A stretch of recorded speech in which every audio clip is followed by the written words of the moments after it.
भोले जी और माता पार्वती जी के कमल चरणों में गोर छूके बोलना बताइए हमारे भाव शरीर को माँ जगदम्बा भवानी के कमल चरणों में गोर छूके बोलना बताइए हमारे भाव शरीर में नीलम दीदी हरिंदर भैया के कमल चरणों में गोर छूके बोलना बताइए हमारे भाव शरीर में सब गुरु भाई बहना के कमल चरणों में गोर छूके बोलना बताइए हमारे ग्राम शरीर आशीर्वाद दीजिए।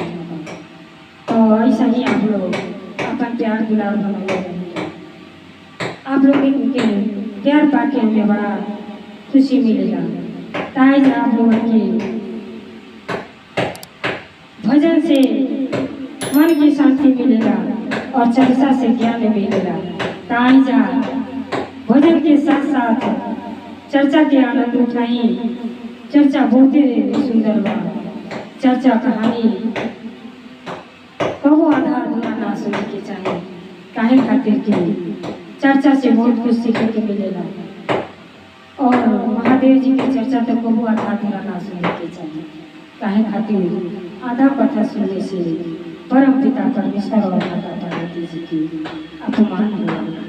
पूरा कथा सभी सुनो तो आप लोगों के ज्ञान भी मिले और कथा के रहस्य के बारे में पता चले कि ये कथा से हमके का सीखे के लिए। तो ये कथा हमारा अगर आप लोगों के अच्छा लगे तो कमेंट में भोले जी और माता पार्वती जी के नाम जरूर सही लिखें। काहे खातिर ये नाम लिखले बोलले कहले सुनने से सब दुख के निवारण हो जाए। आ जाए एक बड़ा छोटा सा कथा बा।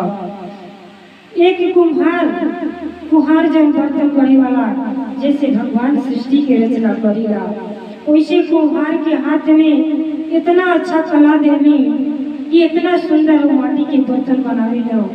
और जैसे वो कुम्हार भैया जैसे वो अपने पैर पर खड़ा हो तो अपने जात जन के ना छोड़े दो। पढ़ाई लिखाई के साथ बेचारा अपन बर्तन बनावे। तो जब उनके समझदारी कि मनुष्य के जीवन पाके कुछ अच्छा करे के चाहिए। धन दौलत सब कुछ छूट जाए लेकिन जाए तो जाए सिर्फ अपन भक्ति से। तो बेचारा का करे न एक गाँव के पले रहना उनके दिमाग में रहेला कि गाय में सब देवी देवता के वास होला।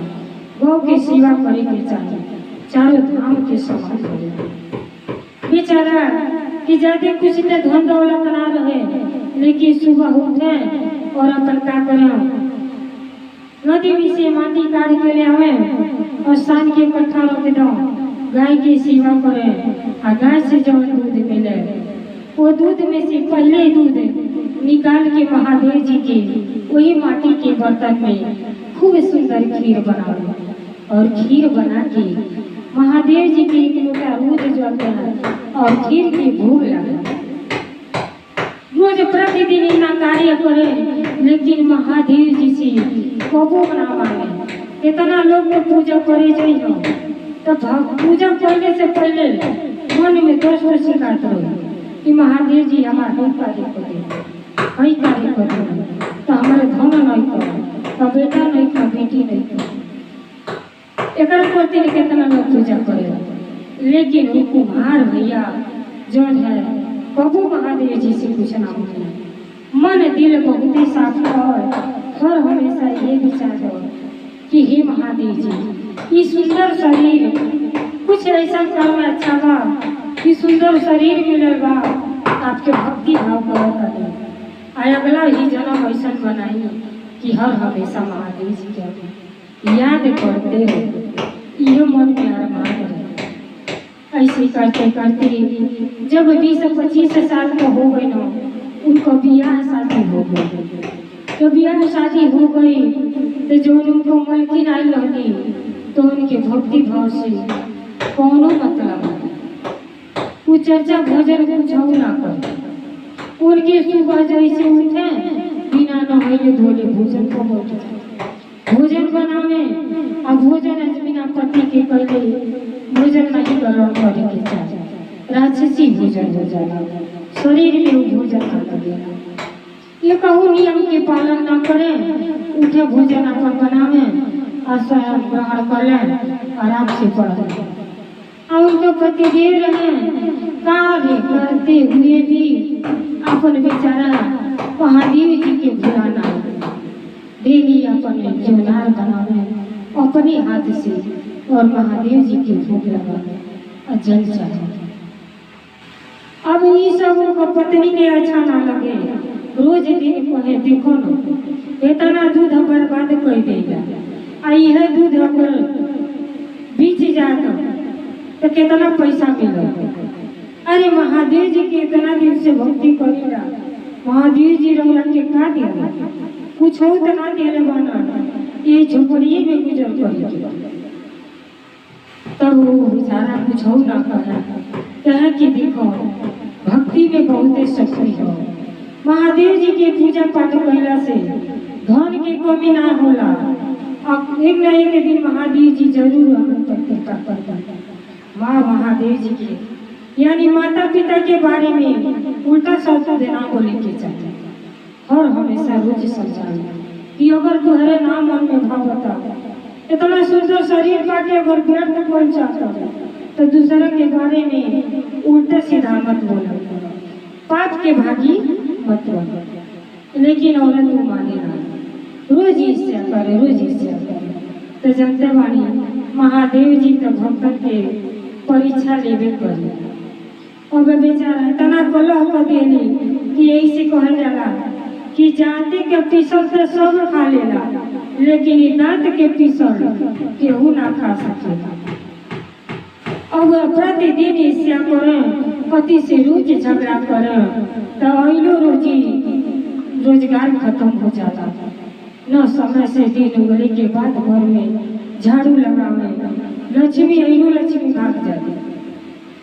तब यही काम सब बुरा करे लगली, तो जो है जो धन संपदा और धीरे धीरे नष्ट होती है। अब कुम्हार भाई गइलो मट्टी के बर्तन बना के बाजार में बेचे गइलो। जब बाजारी में बेचे गइलो तो बेचारा टेंशन में रहना, आए दिन रोज कलह करे, न समय से भोजन दो न पानी दो, वो नहीं चाहता बात रोज सुना। लेकिन बेचारा कुछ ना बोला, बर्तन लेके जब बेचे गइलो तो एक बर्तन ना दिया। यही से कहल जा रहा कि पहले के मन जो भी कहानी किस्सा बनौला वो में कुछ ऐसा अच्छा रहस्य जरूर बना कि जो आपके सीख देगा। अब वो जो है रोज दांत पीसे और घर में कलह जैसे बीमारी को अपना, नमक रोटी खाई प्रेम भाव से परिवार में रही तो देखिए वो खोआ के समान लगे। तो बेचारा बड़ा निराश रहे लगना, लेकिन महादेव जी के कबो ना छोड़ कोयला बेचे ये कहू बर्तन ना। अब जब घरे वापस हो तब मलकी न पानी न दाना मारी मारी करा रहा, ऐसे दुआरे को कहतारी पिताजी राम महादेव जी का कहना, इतना भक्ति भाव करेला, इतना मेहनत से बेचे गई तो रुपया पैसा काम पड़ जाएगा। की आज ये कहू चीज ना विकल्प मलकिन फिर खोरी खोटी सुना लगली होता सीधा बोले। बेचारा चुपचाप जाके सुत गई ना। फिर सारा बर्तन सारा गढ़ला, आ गढ़ला के बाद आवा में जब आगी लगावे गई तब बेचारा के हाथ जल गया। जब आदमी कलह करेला ना तो दिमाग भट्टी जाला परिवार के। यही से कह जाला कि घर में कलह ना करे के चाहिए, आ कलह करे वाली मेहरारू है। बच्चन में कोनो शिकायत ना रही, लेकिन मेहरारू आपस में जरूर तकरार करेगी। अब बेचारे इतना टेंशन में रहे कि मेहनत करे लेकिन सफलता ना मिले।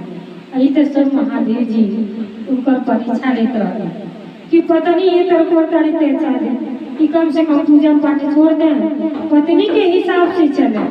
लेकिन वो लाख मुसीबत आई मगर महादेव जी की ना छोड़ा, महादेव जी की कहूँ ना छोड़ना। और हाथ जलने के बावजूद भी एक हाथ से गाय के दूध निकल और खीर बनौले और महादेव जी के भोग लगौले, जल चढ़ौला और महादेव जी के मंदिर में जाके बैठ गए। कहना कि हे महादेव जी, जब से हमारे होश भइल बा, सोच संभलने बानी, तब से हम आपके गुरु बनने बानी और हमसे का ऐसा कसूर हो गया बा कि बिजनेस में घाटा ही घाटा होता और धर्म पत्नी तक पता बानी आपसे का छिपल बा कि आए दिन को लौ कर रहल बा। मेहरारू के पति ना चाहिए, खाली पति से ना प्रेम करेंगे, उनकरा के तो खाली भिखो मांगना चाहिए, रुपया पैसा चाहिए। तो हम का करी हे महादेव जी, कुछ हमारा ऊपर दया और कृपा जरूर करी। जब सच्चे दिल से महादेव जी की पुकारना और आंख में आंसू आ गए, तब जानता बानी कि हर माँ बाप, पहला तो माँ बाप जी जन्म देता है, जी जन्म दिला वो अपने बच्चन की आंख में आंसू और दुखी तो को ना देख सकेगा। वैसे सृष्टि के रचयिता पिताजी जब वो अपने भक्त के आंख में आंसू देखी तब माता पार्वती जी रो लगी, कहली कि हे स्वामी, अब और कितना भक्त की परीक्षा ले, जब से ये होश संभालने वाला आपकी सेवा में लगन वाले, अरे अगर मेहरारू के ना बुद्धि बा तो आप तो कम से कम कुछ ऐसा करिए कि दोनों में प्रेम जागृत हो जा, दोनों आपस में मिल मिलाप के, और कुम्हार भाई की जो है उम्र बढ़ जाए, कलह से उम्र घटेला, ऐसे कलह घर में ना करके चाहिए। अब बेचारा अपन महादेव जी के शिवलिंग पकड़ के और महादेव जी के याद करता ना, वही बेचारा गिर जाता है। गिरला के बाद महादेव जी जब आँखें इनका मुँह आ जाला पकड़ ले तो महादेव जी साधु के रूप में आवे, एक साधु के रूप में आवेगी और उठावेगी, कहेगी कि ये कुम्हार कहे खातिर कि हाँ गिरल बड़ा का तोरे कष्ट का का परेशानी बा, कहने बाबा कुछ हो ना बाबा, कोई के का करो अपन पतिहास हो। तब महादेव जी सत्य के रूप में कहते कि हमारा से का छिपल बा, अन्यथा हमारा से सब कुछ बात बताओ, शायद तुम्हार मदद करे। मुँह से निकल गए महादेव जी के कि हमारा से तो तुम्हारे बारे में कुछ ना छिपल बा। जब इतना बात सुनले कुमार, तब भक्ति में शक्ति तो है, तुरंत समझ जी गए ना कि ये सुनसान मंदिर में इतनी टाइम तक केहू संत ना रहेला। लगत आई महादेव जी कहला कि ये महादेव जी मने मने कहता कि लगत आई महादेव जी, संत जी के प्रणाम कइलो और कहला कि अपन परेशानी बतौलो कि पत्नी हमसे आए दिन दूरी बना लेना बाटे, हम का करी बताई, परिश्रम करी लेकिन सफलता ना मिलता, ऐसे आज हम निराश होके माई बाप के तो साया छीनी होल बा, दुख सुख में जाके माइये से सब कहेला, एक माई बाप के साया छीन गइल बा, लेकिन जो हमार सृष्टि करे चिंता परमेश्वर जी यहाँ न होई, यहाँ के दरबार में आके और अपने दुख के प्रकट करता है। तो कहना कि सारा बात बताओ। तब संत जी के रूप में भोले जी आशीष लिहनी और झोड़ा में भभूति देके रखी, कहनी कि ये बेटा हमें जितना बर्तन पड़े बड़ा वो बर्तन तो छिड़ गया, अब बर्तन आज ले जा, महादेव जी की कृपा होई ना तो महादेव जी के घर में देर जरूर होला लेकिन अंधेर नहीं है, तू ले जाइबो आज जरूर महादेव जी की कृपा हो। इतना कहला के बाद संत जी अंतर ध्यान हो गए। अब कुम्हार भाई के बड़ा खुशी मिलल कि चलो साक्षात ना सही लेकिन महादेव जी के आज हमारा के दर्शन लगता, महादेव जी वाली चाहे कुछ मिले चाहे मिले, ये जीवन तो धन्य हो गए। अब बेचारा वहाँ से आइला के बाद अपन अइला के बाद सारा बर्तन पर वह भभूत छिड़क दिया और अपने ठेला पर लदला बाजारी में लेके चल गई। लेके जब गई ना और बाजारी में जाते जाते ये सारा ठेला खाली हो गई। घर पर गले के बाद ऐसा पत्नी रही कहला प्यारा रूप कितना खुदगर्ज होली के गिलास पानी ना पूछे कि पति रही बनो तो पानी पीने जाता ना काम काज कर गईला और सारा जब सामान बिकी गई औने से आवता ना तो ये बैठ के पड़ोस में कचहरी करत रही। जब कचहरी करत रही तो देखली कि हमार पति आवता ना और ठेला पे बहुत सामान नहीं थे तब बड़ा खुशी जाता देखी कितना मेहनत किया ये गुड़ होला। जब देखली कि अब लगातार सब सामान बिक गई आज पति के पास से लौट पानी बा तो यही से कहल जाती दुनिया इस संसार मोह माया के बाजार बा। पैसा के पीछे सब रिश्ता बा अन्यथा कोनो रिश्ता नहीं। कौन चीते लोग अपने माई बाप और पति पत्नी के रिश्ता एक संस्कार के तौर पर करता। अब जब देखली तब कचहरी छोड़ के भागल आवतारी और लोटा में पानी भर के लेके आवतारी।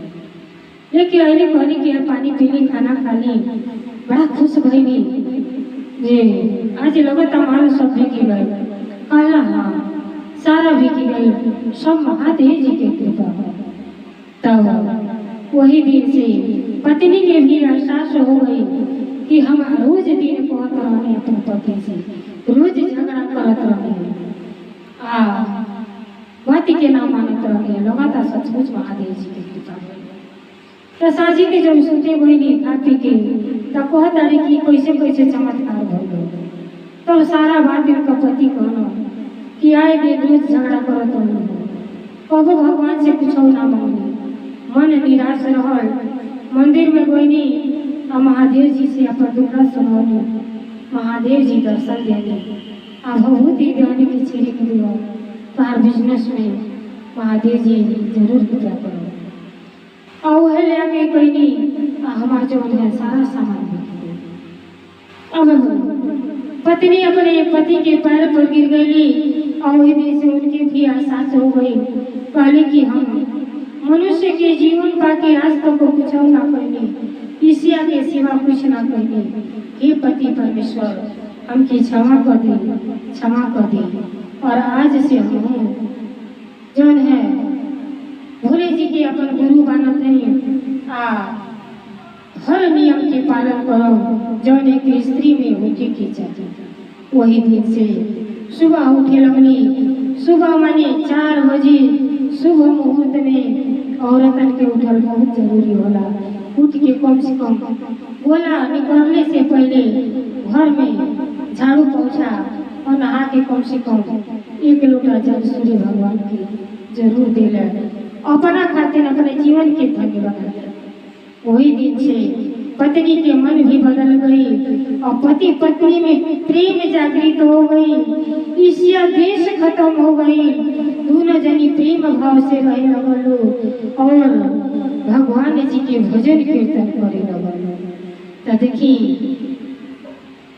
भजन कीर्तन से बहुत कुछ सीख मिलेला। महादेव जी के ऐसा कृपा पर कि घर परिवार में आनंद ही आनंद आ गए। तो देखी कितना सुंदर कुम्हार के पत्नी भजन गौले। दोपहर से तिजहर हो गईला हमार भोला काहे न अइले। दोपहर से तिजहर हो गईले हमार भोला काहे न अइले। दोपहर से तिजहर हो गईला हमारे गुरु काहे न अइले। भगिया दतुरवा सोब मूल झुलाई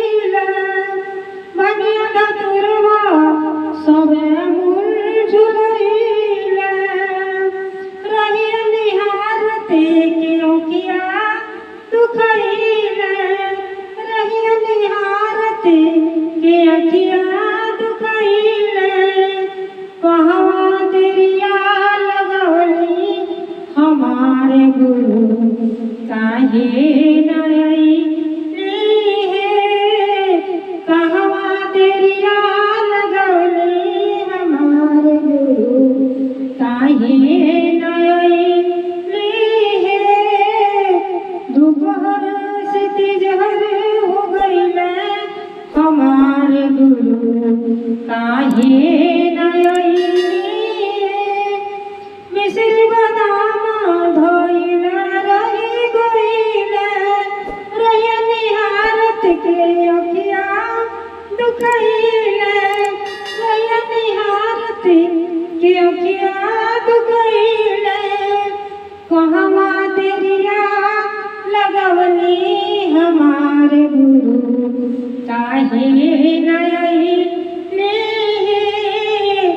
काहे देरिया लगवली हमार गुरु काहे न अइली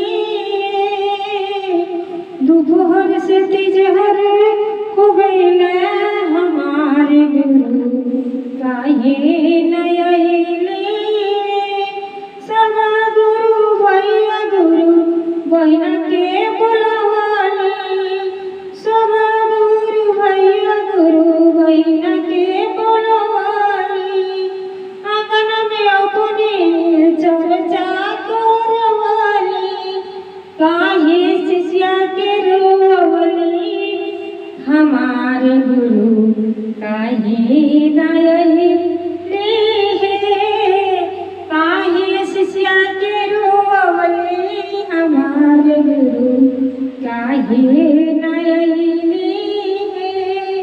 तो देखिए भजन बड़ा सुंदर बोली कि पूरे घर में चर्चा करौली और चर्चा में भजन के माध्यम से महादेव जी के अगुरत तारी 12 से 3 बज गई दोपहर से तिजहर हो गई जब महादेव जी के उनके दर्शन ना मिला तो भजन के माध्यम से करौली तो भजन के माध्यम से जब बोलौली तो महादेव जी के दर्शन गए दोनों जी के जीवन धन्य हो गए प्रेम पूर्वक से भाव लगल लो तो जैसे वो लोग के जीवन सफल हो गए गलत प्रेमी दूर हो गई से महादेव जी के कृपा हर परिवार को बनल शिष्य बन को घर घर महादेव घर महादेव भोलेनाथ की जय सच्चे दरबार की जय 33 करोड़ देवता की जय हो जय हो जय।